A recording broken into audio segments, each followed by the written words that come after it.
have a star-studded panel today. Prince William County's finest. I mean, just wait for this, okay? We have co-star Broker of the Year and President of Boosalis Properties, George Boosalis. We have Washington Business Journal's 40 Under 40 and CEO of Mighty Meals, Stefano Marzano.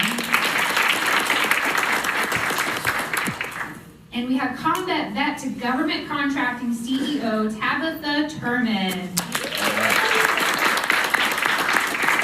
And of course, you all know my love for Christina Winn, who is our Washington Business Journal Dealmaker honoree. Christina Winn will be our panelist. Moderator. Thank you. It's been a long day, y'all. Will be our moderator today. So we've got some great questions, and so I will go ahead and turn it over to Christina. All right. Well, good afternoon. Oh, did you turn it off? Maybe I did. An instinct. Sorry. Hello? There we go. There we go. She sabotaged me. Hi, everyone. So I'm so happy to be here again. This is becoming a tradition with our Calibrate Conference, where we get to interview 3 entrepreneurs and really hear about their stories. And it's always been just really enlightening, and as well as just like, yes, I want to do that too. So don't let me down. So I am going to start with George. I'm going to start with you because you're on the end. All right. So real quick, and this is for everybody, what does your company do and who is your customer? Sure. So my name is George Boosalis. My company is Boosalis Properties, and we are a commercial real estate firm, and we specialize in 3 things. We're a brokerage company, we're an investment company, and we also do property management. But our customer or client it's a range. So it could be a small business that's just starting out with 1 or 2 employees to a national company with thousands of employees. And what we do is we help them lease and or buy commercial real estate. But I can go a little bit further than that and say we actually create like an ecosystem for our clients where whatever they need to get the transaction done to buy or lease, we might give them or connect them with the right lawyers, architects, engineers, things they need to succeed in their business, and even financing. So next week, we're closing on one of my favorite clients, actually. After 15 years, he's buying his first shopping center, and we're helping him find the location, but we also help him finance it. And 15 years ago, we helped him get his first small business loan for a small carry-out pizza place. So we saw the whole transaction from 15 years, from a small carry-out to now helping him buy his first shopping center. So we love being part of that journey, and we give our clients the tools they need to get the transaction done. And that is amazing, because when you think about, as a business owner, besides maybe signing for your first loan, I think signing for real estate and leasing space has to be probably one of the scariest aspects. And so the idea that you're taking this, more of a holistic approach and trying to wrap your arms around the business owner, I think is really wonderful. Stefano, can you top that? Hello? Can you ask the question one more time? Sure. Who are you? No. What's your company and who's your customer? Yeah, so I'm Stefano Marzano, CEO of Mighty Meals. We started about 10 years ago as a direct-to-consumer, health-conscious meal delivery company. Since then, we added some verticals in the B2B space, government contracting on the food side. We're really big on the medically tailored meals, so food as medicine. And also we started a philanthropy arm called Food Access, which is our 501(c). So every quarter we feed 50 different families to help fight food insecurity. And that's a partnership we have with Children's National, which I was actually a patient there the first 18 years of my life. they actually gave me my vision back. Wow. So it was pretty ironic, full circle, at our 10-year anniversary to launch that partnership, and we're scaling that with outside funding, grants, and donors.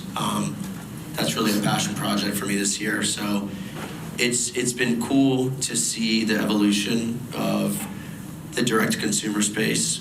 We were started back when everyone knows Blue Apron. Mm-hmm. They came and they left. And then obviously COVID, our sector really got saturated. A lot of players came and left too.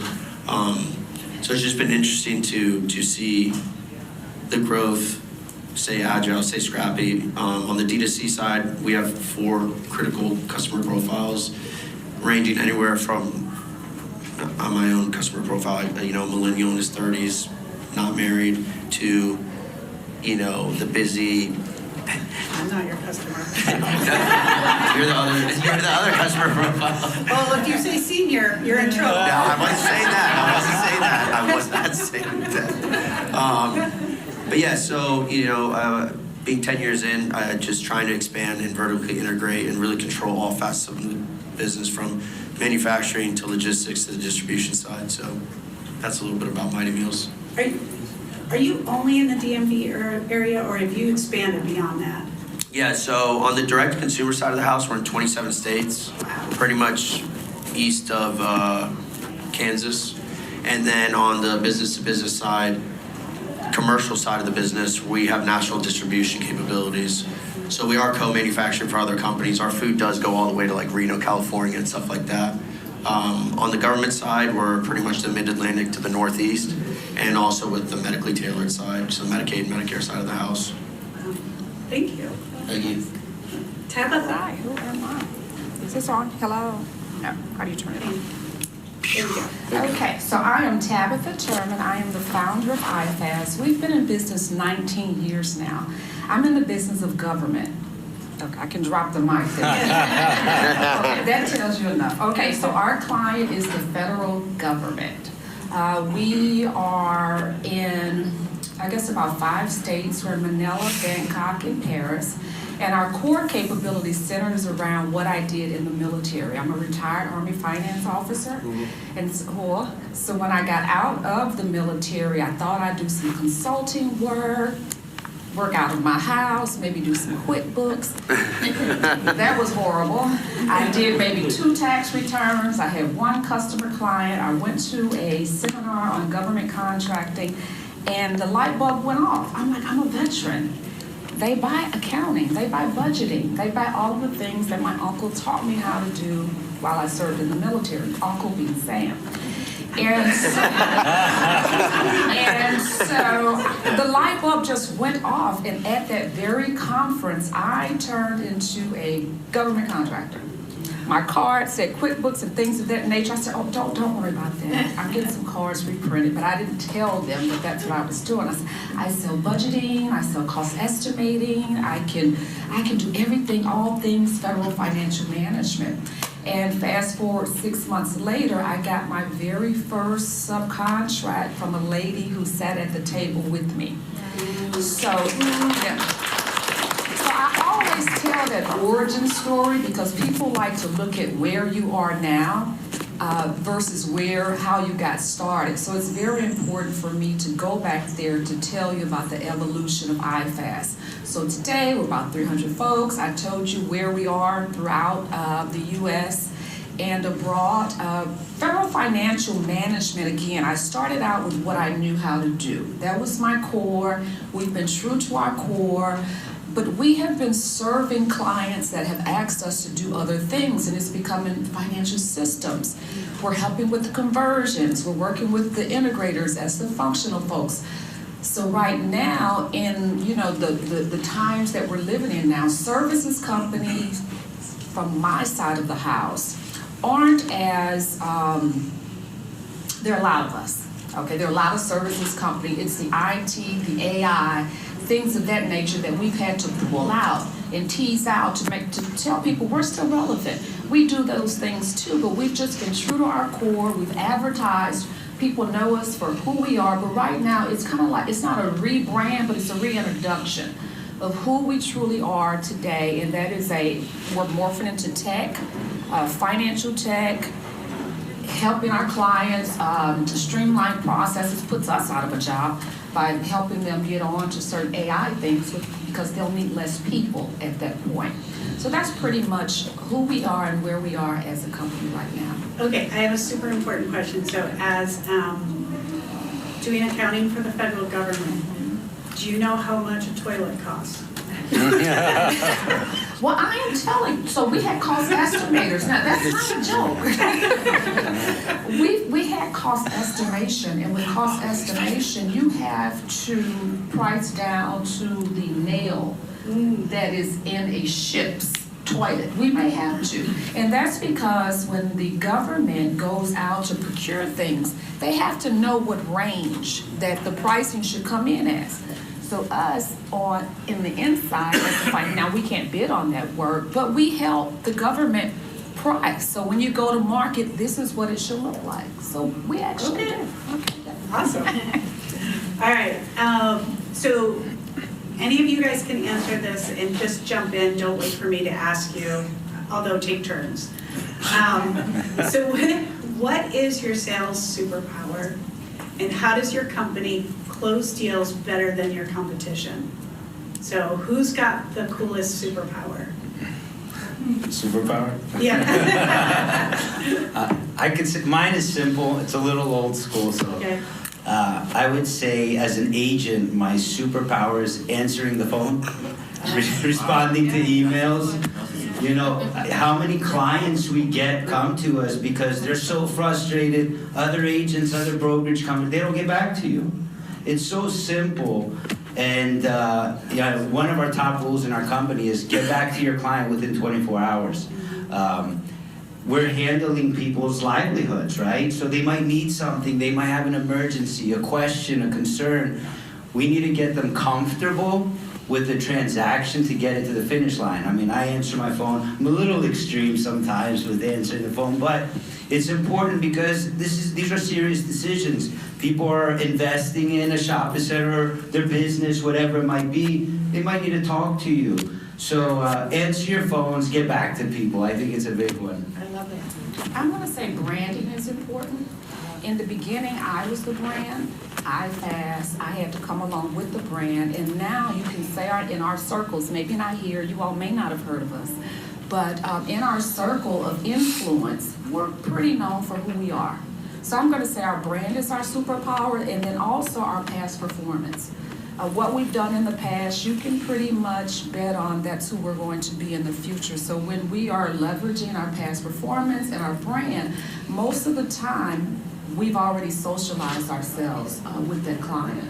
So Tabatha, so you said in the beginning you were IFAS, but now your company's grown to 300.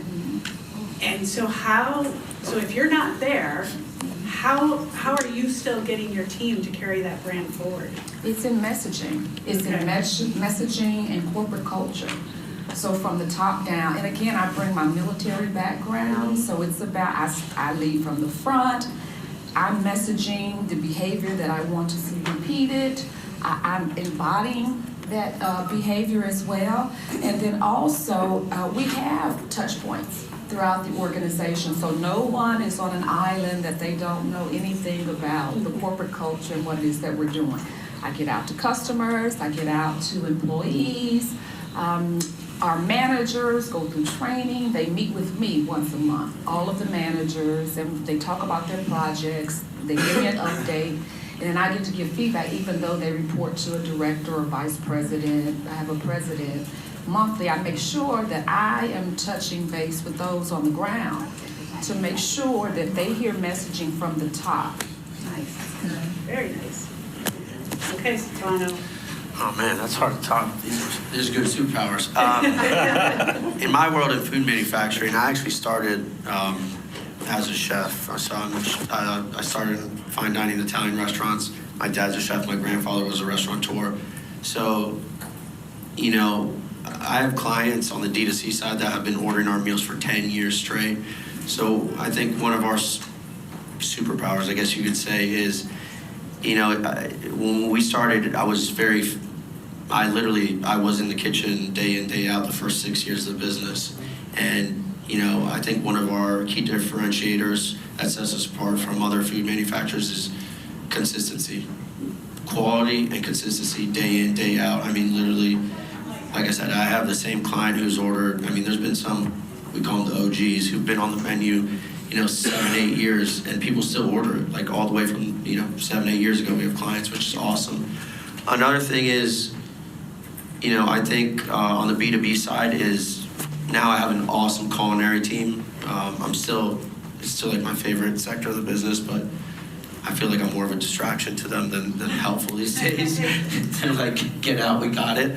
But I do a lot of business development, and the cool thing about Mighty Meals is, we are right at that point of an emerging mid-market company. So we're big enough to have the capabilities to do big work, but we're small enough where I am the decision maker. Me and my co-founder, we are the board. We are scrappy, we can pivot, we can adjust. There's not a lot of red tape to get a deal done with us. We don't have to go through the corporate hoops because, at the end of the day, I'm a big believer that time kills deals. On the operations side of the house, where I think our superpower really is in manufacturing, with all the associations I'm in on manufacturing, hospitality, food, and all that stuff. There's a big lag in large language model and machine learning. So at Mighty Meals, we've been developing the past 6 months an internal AI operating system. So every department head is going to have has their own agentic agent, which will be reporting to a centralized agent, which will be me, and have my own agent. I'm calling it Jarvis.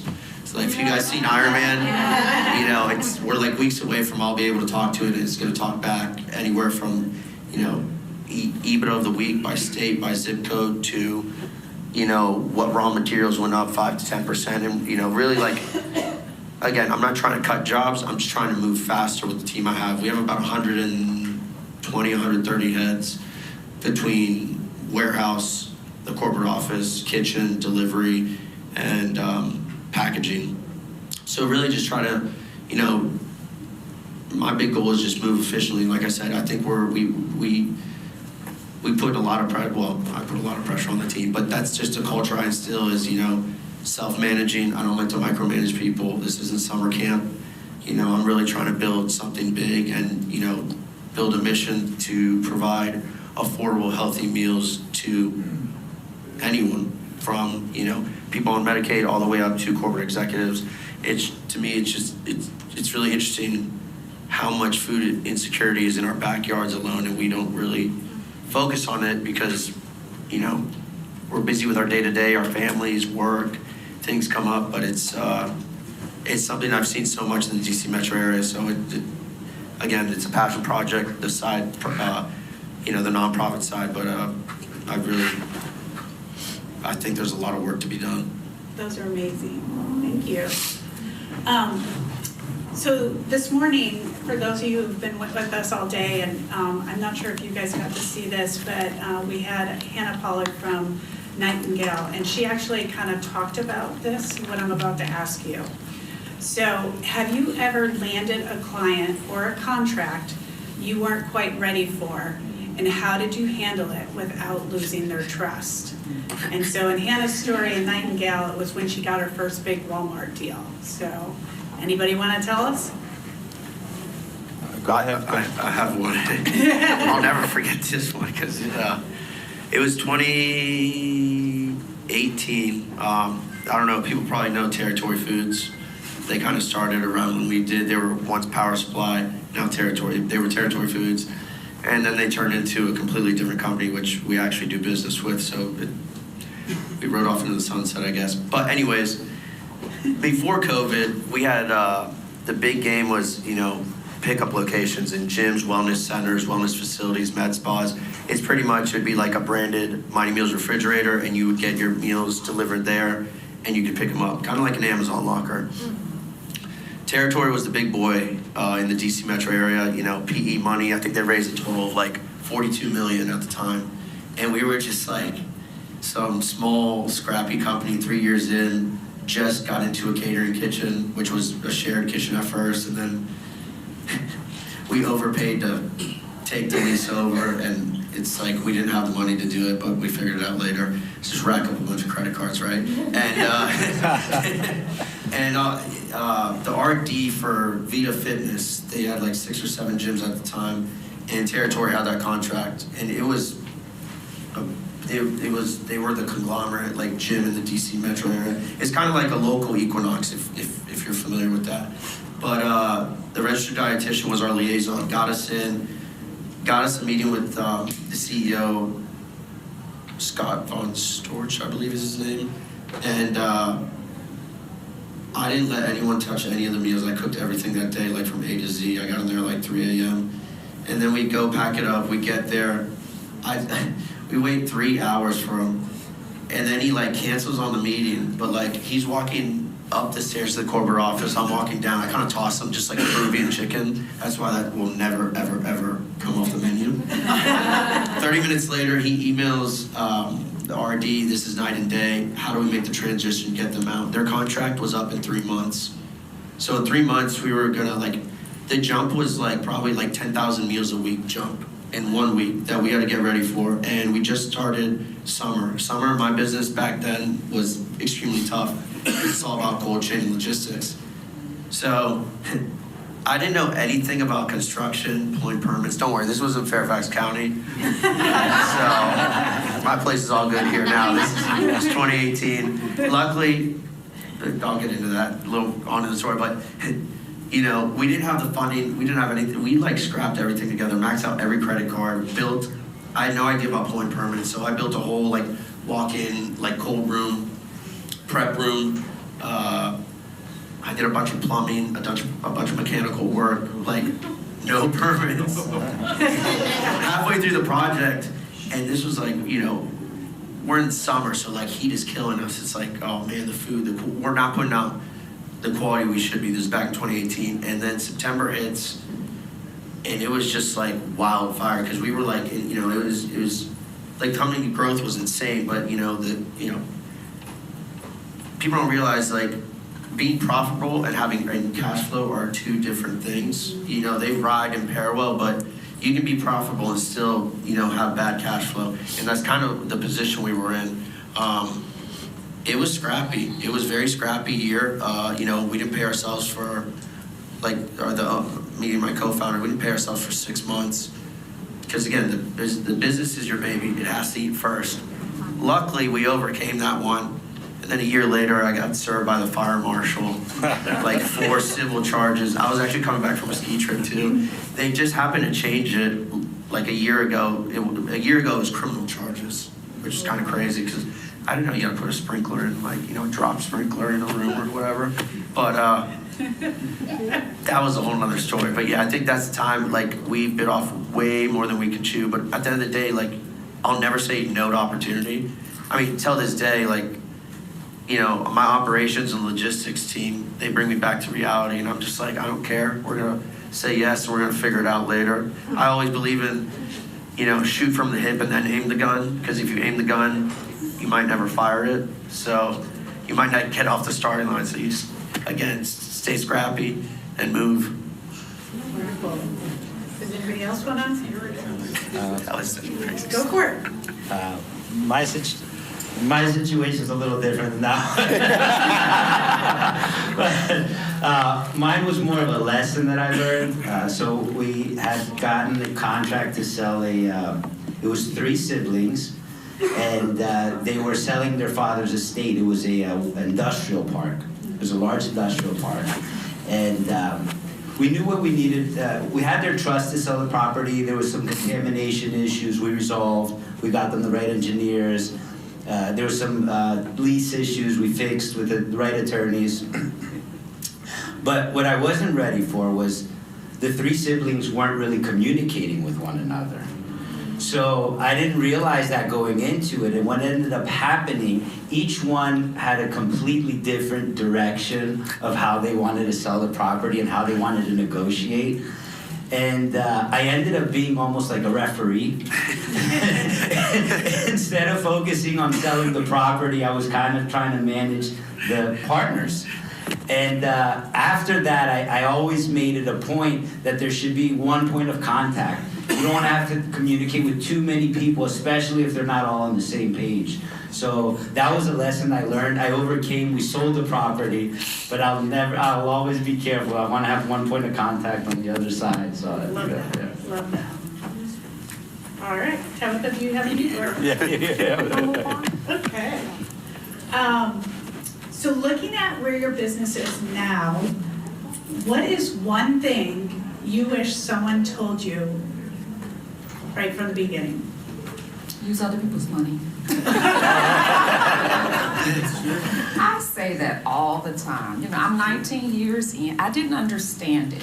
I just didn't understand deal flows. I just didn't understand at the time. That was in 2007 when I started.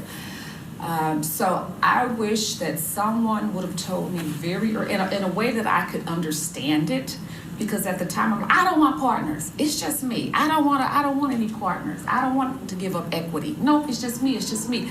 And then you look up and you have reinvested every dime, and you want to grow, and you just keep reinvesting and reinvesting. And so I probably would have taken an equity partner sooner. I probably would have done a family and friends round, and things I didn't understand at the time. And I thought you had to be a C Corp to do all these things. That no, you can be a mom and pop. You can be a small company like how you start out, and you can just go around and just give up equity. Have folks invest in your company. So I wish. That is one thing that if I could go back, I would have taken money off the table sooner to go reinvest and do other things with it instead of taking profit and doing other things with it. That's good. That's good advice. Oh man, I think looking back at it is, when you're starting a business, if you have co-founders or partners starting, you never think, you need to have the awkward conversations. I wish someone told me, have the awkward conversations first. Make sure your operating agreement's bulletproof. Make sure your founder's agreement's bulletproof. Make sure there's clawback clauses. Make sure there's stipulations that, if a person goes off the rails and decides he wants to move away to Canada, I'm not saying that happened, but there needs to be all the things that happen. God forbid a partner dies. None of this has happened. I'm just saying, it's all like, you never think things are going to go south, but the people closest to you are usually the ones that are going to burn you. I'll keep it PG. Yeah, it's like, I've been married. It's worse than a marriage because, when you're tied to personal guarantees, and then you're using what I love to say, OPM, other people's money like you, you have to bring value back to the shareholders. So then the shareholders, they invested in you as the founding team, especially on the friends and family seed round, and even Series A, if you go the PE route, they're investing in the founders unless you're taking chips off the table. But if you're rolling it, you need to show that you're a unified unit moving towards a North Star. So I wish, my legal paperwork goes LegalZoom in 2015. We were an LLC, and it wasn't bold. It's just spend the extra money, even if you don't have it. Figure out how to get that money, and just make sure if you have partners starting, it's bulletproof, and make sure the person that you're going into business with has the same values and morals you do, not only in business but personal life. If I can't bring them to Thanksgiving dinner or Christmas dinner with my family, because we're Italian, so we're all about family and cooking, I don't know if I want to do business with that individual. That's something I wish someone taught me. All right. George? All right, mine is simple again. Mine, I wish somebody told me how important patience was. Deals take time, and the larger the deal, the more time it takes. Christina, deals take a long time to facilitate, and people could get discouraged, but be patient. It's gonna come. Last year, We closed on one of the largest warehouse transactions in the entire DC area. It was the old Washington Post building in Springfield. People probably drive by it every day. And we were representing a tenant out of San Francisco. They were expanding on the East Coast, and we got them a distribution center. But to negotiate that lease, it took over 2 years just for a lease. And it was a great lease to negotiate, but we had to go in and out of negotiations so many times with the landlord. There were so many hurdles: HVAC systems, electrical upgrades, plumbing, getting through the permitting process. Right? So there's that outlet. Right. So, just be patient, and we got it to the finish line. It took 2 years, and now we're working with them on a second location on the East Coast in Maryland. And hopefully in 2-3 years I get that one done, and I'm back here telling you that we finished it. But, it takes time, and things materialize, so I would say patience is something else. I love that. Awesome. All right. So what's next for your business? And what are you excited for in the upcoming months? Anybody? Tabatha. Go ahead, Tabatha. Okay, what's exciting is that it's like we're starting anew with the pivoting to the AI and the financial systems and things of that, like teasing out things that we've been doing and making an actual capability set. That's exciting to me, like the reinventing ourselves. What was the other part of the question? I'm sorry, because excited. Yeah. What am I excited for? I am excited that in the government space, there's a churn every time the administration changes, no doubt.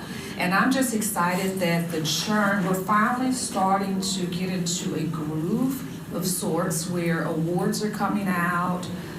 We see a lot of opportunities coming out right now. And I'm hopeful that there's room for growth. Yeah. Well, and it's interesting to connect George's business with your business. I just read that the majority of the leases that were done this past quarter were GovCon. That's And absolutely so right. that's exciting because that means the market's coming back. It is. That's right. And that's a good point. I was going to say I'm excited about the market here in Northern Virginia. There's so much growth and opportunity. I think we're in one of the most dynamic areas in the entire country, and really more specifically Prince William County. I mean, what's happening to this county is shocking. I've been coming here since I was a kid. Actually, across the street from where Route 1 is over here, there used to be a Bob's Big Boy. I don't know if anybody remembers this. So I would sit on the corner every weekend and I would sell watermelons. And there was nothing here but car dealerships and old roads and old infrastructure. And now you drive down Route 1 and you see these why by the way, I didn't have permits back then. It was 30 years ago. But back then it wasn't as important. But I was 12, so I don't think there would be a charge. But anyway, so now you drive by and you see these Route 1 widening, you see the buildings coming in, and also, I mean, the amount of, can I say this is important, what Christina Winn and her team at Economic Development have done is incredible. Can we get a round of applause for Christina? I mean that though, and that's what I'm excited for. I'm excited for the growth and the opportunity coming to this county. Let me jump back in, okay? Because I started out in Prince William County. I had a little small place over on Harbor View. I shared with 6 other companies, and then I moved. I got a place from Mike Garcia, and then I built out my own space. That was my final stop. After COVID, we moved up to DC because we were growing. We're at 19th and K. All of our customers were there. When everybody came back outside, we wanted to be with our customers. So when I put the address in to come down to this, I went, wait a minute, what's back there? No, she's taking me to Belmont Bay. Wait, it's on the golf course? Where am I going? So I'm just driving, like, ooh, I'm a tourist now. Look at all the new stuff that is out here. This building wasn't here when I was here back in, I think I left in 2019, 2020 time frame. So a lot has changed out here, so congratulations. Thank you. Can you ask the question one more time? I was so I intrigued by know, that. it's interesting. What's next for your business, and what are you excited for in the upcoming months? Well, with how fast technology is moving in our business, like I said, we started in the D2C world, but the food as medicine space is really, evolving with GLP-1s that are in trials to get approved by FDA, which is a big change. Everyone in my space used to be scared of GLP-1s, but I actually think, the nutrition interval is a big component to GLP-1s, and also food as medicine. So to me, I like to live.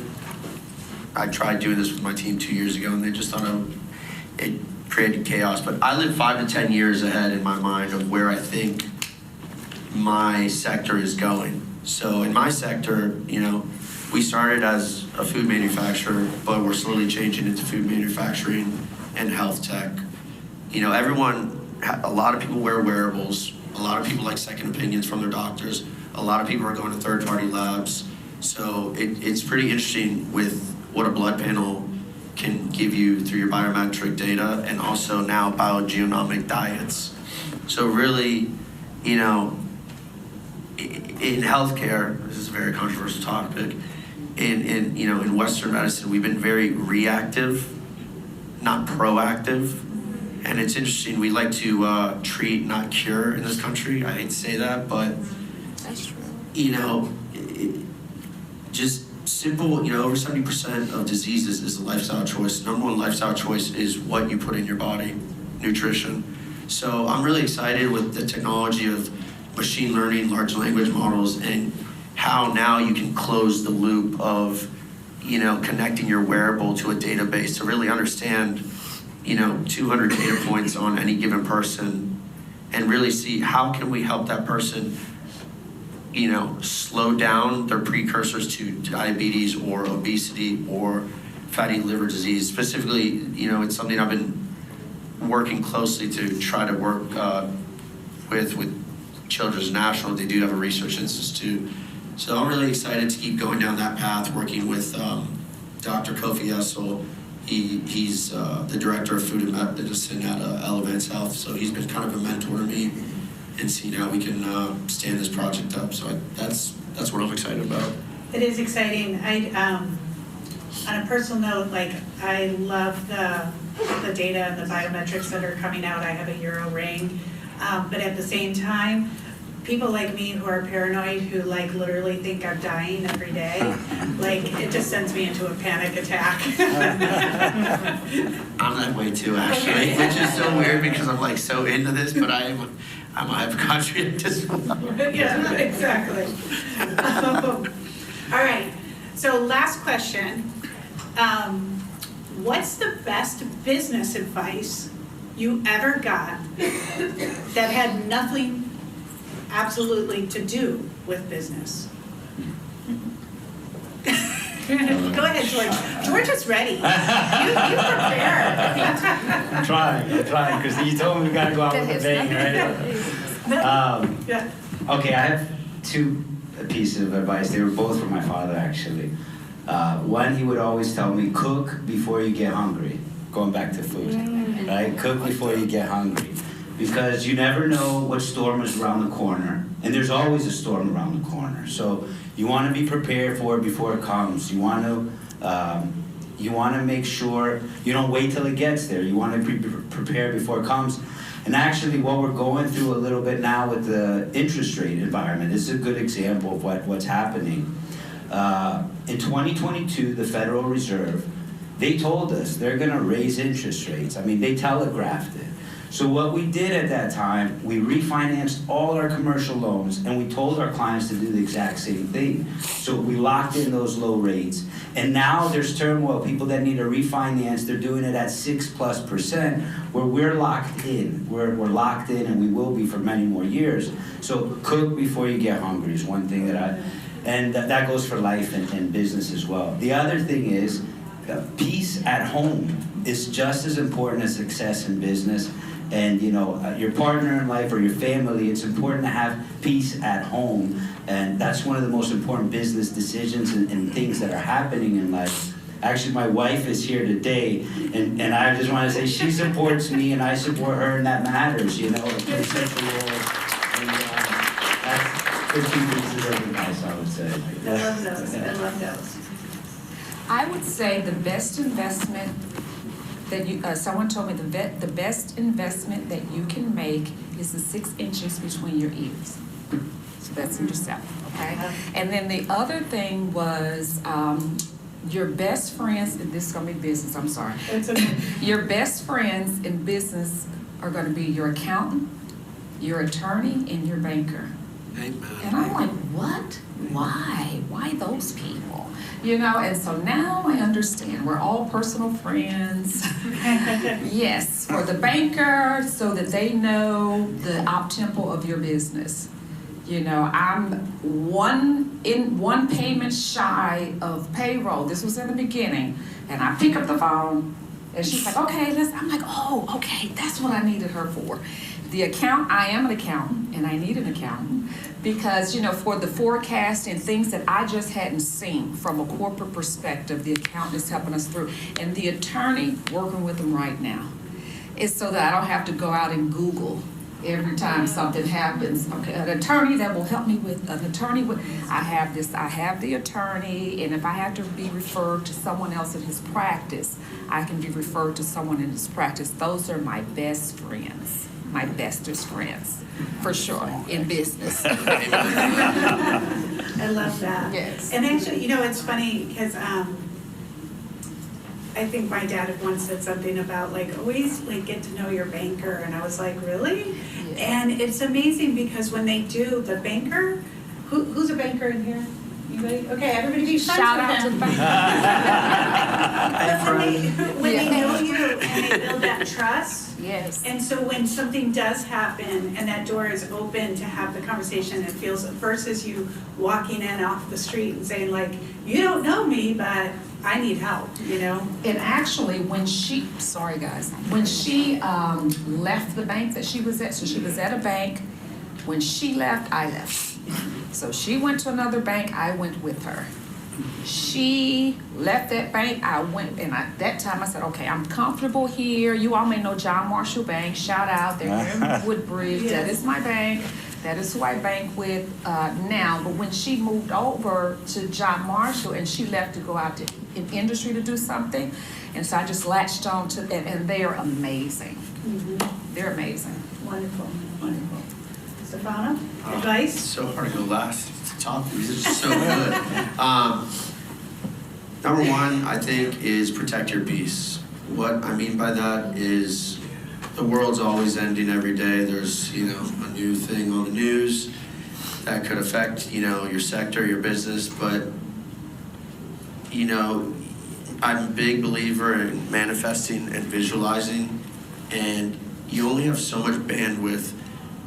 What you put out in the world is what you're going to get in. So if I spend all my time focusing on, oh my gosh, this could crush the business, or, I used to do that. I'd get anxiety and focus on the wrong. So now it's this sounds a little silly, but I run the business. If I lose it tomorrow, I run the business as if I don't care if I lose it tomorrow. But I give it 300% day in and day out, and I only focus on what I can directly control. Because if I focus on things I can't control, I'm taken away, and that's not fair to my team, my organization, or the business itself, or the clients we provide a product and service to. Two is,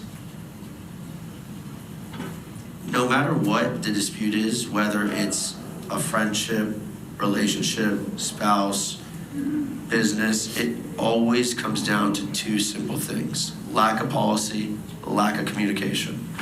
And you can't have policies if you don't have good communication. And I've noticed in my organization from day one, or even me with my friends, my associates, even my accountants. I mean, I don't know about you guys, but I've gotten some heated discussions with my accountants, attorneys, and bankers. They still are my friend though. But it comes down to, communication and policy. Just communicate with me. I think if there's not communication, it sparks uncertainty. And everyone hates uncertainty. That creates anxiety, right? And I think those are the two biggest ones. I'm trying to think if I have a third one. Have fun. Have fun, honestly, have fun. And if you're not having fun, I'm not saying it's fun every day. I mean, it's a roller coaster ride of emotions. Of some days you feel like you're gonna take over the world and you got this. Next day you're like, are we even gonna make it to next week? But you just gotta have fun and just keep rolling and build a good team. I like what you said about company culture. I'm a huge believer in culture. Because at the end of the day, what makes an organization great are the people pushing it forward. So if you don't have a good organization or you have one bad apple, it can be so cancerous to the entire organization. And you got to delete that bad apple. I love that. Do we have time for questions? We're not doing Q&A for this one, we're actually out of time. Unless do you have another question? I have one question. So, you're 17, 18 years old, graduating from high school. Did you know that you would be an entrepreneur? I was always very resourceful. Okay. I'll put it that way. So I knew. That's why I went into the military. I didn't know what I wanted to study in college, so I went straight into the military. As I was I did taxes in the military. I did taxes, I got paid for that. I did, what else did I do? We were making quilts. I was always doing something on the side. Yeah. Yes. The reason why, to be honest, I graduated high school with a 1.5. I don't even care. I didn't go to college. I was the troublemaker of the family, the middle child. And I knew I never, I got suspended from school. I had to go work at my family's restaurant for free as my punishment, which I actually enjoyed. I was like, oh, this is cool.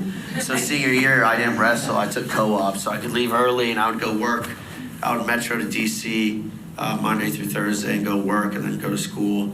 And to your point, very resourceful, had a lot of good, again, business relationships. So got a lot of good relationships with my teachers that helped me get by in school and were, looking out for me. And then I'd rather bet on myself. I like to have control and bet on myself rather than, it's kind of like my grandfather was an entrepreneur. It's kind of like, I didn't even know there was other jobs. I was kind of ignorant to oh, you could be, an accountant? I didn't even know what that was when I was 14. I was similar. I'm glad we didn't hang out in high school. You're right down the street from me too. No, I always thought I was going to do something entrepreneurial, but I did work at a waiter and busboy, and I had all the jobs because you don't know at the end of the day what you're going to do, and you need to get experience in doing other things. And there's days you're happy to be an entrepreneur, and then there's days you're like, what am I doing? It's better to work, and everybody's different, so everybody has their own path in life. And but I think I always knew that that's what I was going to do. I love that. Oh, I remember that quote.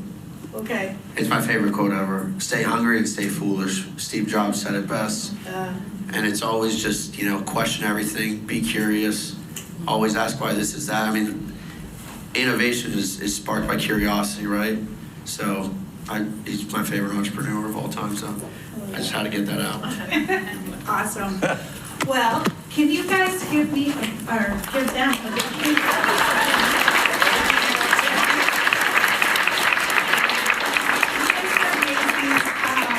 Everybody loved this. It's so wonderful. I love hearing entrepreneurs' stories. I mean, I think what you all do, right? It's so risky. It's so scary. I'm a failed entrepreneur, and so I'm always very, I admire all of you that are not only had you started, but you stuck with it, you have the grit and the persistence. So again, just another round of applause for this work.